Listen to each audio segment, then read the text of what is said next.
Auckland Council has allowed a commercial CBD building to remain open for nearly a year, despite acknowledging it's likely someone will die if it catches fire. The Strand Arcade, 5 stories high, right smack bang in the middle of Queen Street, is such a fire risk the fire service says it won't go in to rescue people if there's a fire. It was deemed a dangerous building on June 30th last year. Nearly a year later, the designation is still in effect because the building's owners haven't fixed the extensive problems. But Auckland Council hasn't issued any fines or blocked access to the building. It's just patiently letting the owners fix the problems at their leisure. Our reporter Zach Fleming has more. With more than a dozen ground floor shops plus a backpackers and a foreign language school upstairs, there's easily more than 100 people in the Strand Arcade building at any one time. And if a fire breaks out, Auckland Council documents show it's likely some of those people will die or be injured. The council issued a dangerous building notice to the building's 6 owners in June last year, and for context around how serious that is, only 2 are in effect for the whole of Auckland CBD. The other is due to crumbling foundations. Among the problems identified at the Strand, substandard smoke detectors, heat detectors, alarms, emergency lighting systems, ventilation and escape routes. My understanding was they were reconstructing disabled inbuilt fire protection, whether it be the alarm system, sprinkler system or taking away fire stops. They were being uncooperative with the TA, being the City Council and the fire service. It's so dangerous that if there's a fire, the fire service said it won't send in firemen to fight the fire or to rescue people. It would only send crews to fight it from the street. Boyd Rains has been in the fire service for 34 years and is the Professional Firefighters Union's Auckland Vice President. I have seen it where a assistant area commander responds to the incident, which in this instance is fairly unusual. To me, that signals a high level of concern by upper management in relation to that building. The owners were given until Christmas last year to fix the problems, or risk closure and fines of up to $200,000. But the problems weren't fixed and the building's warrant of fitness expired. So for the whole of 2017, the building's been both dangerous and unwarranted. In March, the council issued a 2-week stern warning, quote, "Further non-compliance will result in prosecution proceedings."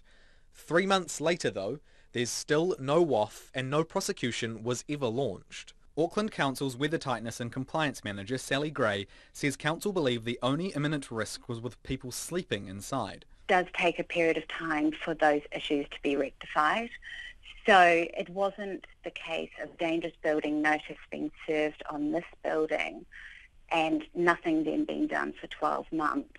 Where the risk was isolated, i.e. no longer sleeping accommodation.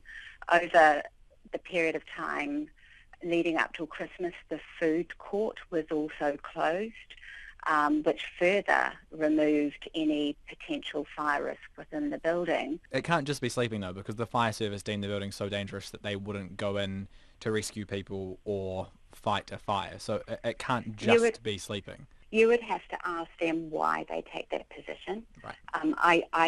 I simply don't know why they would take that view. Checkpoint visited every single business inside the Strand Arcade, and not a single employee or owner was aware of the extent of the fire issues.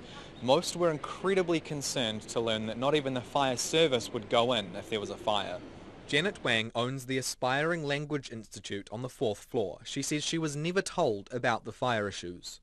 When we saw the dangerous building notice, we actually contacted the landlord immediately, just asking what is our situation? Shall we move immediately? Or, we were aware if it's a dangerous building, we need to leave. So you saw the notice. They didn't tell you. You had to wait until it was pasted up in the bottom lobby. Yes. She then asked what was going on with the building's WOF. We've been told it's going to be after a few weeks, and then after a couple of months, and now it's already how many months? 4 or maybe 5 months. Janet, sick of being given the runaround, has given notice and is moving her business for the safety of her students. Another business owner, who asked not to be named for fear of retribution from the owners, only learned of the fire risk when Checkpoint contacted her. When we rent the property, they should tell us about that so we can make the decision, see whether we still want to hear or somewhere else is more safe.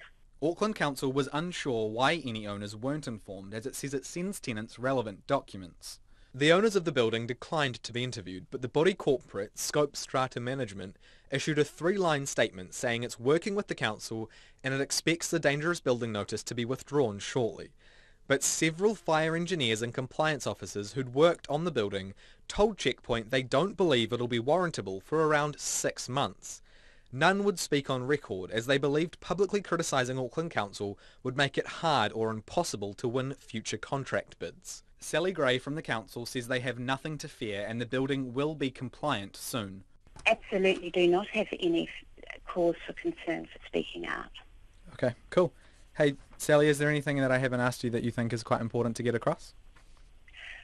I would just like to stress again that your view that a dangerous building notice means the entire building is unsafe is actually incorrect. Well, that's not really my view, it's the New Zealand Fire Service's view. They deem the building to be too unsafe to undertake firefighting and rescue operations in. You would have to ask them why they have that view. Right, I'm just saying it's not my view, it's the Fire Service's view. Thank you for your time. For Checkpoint, Zach Fleming.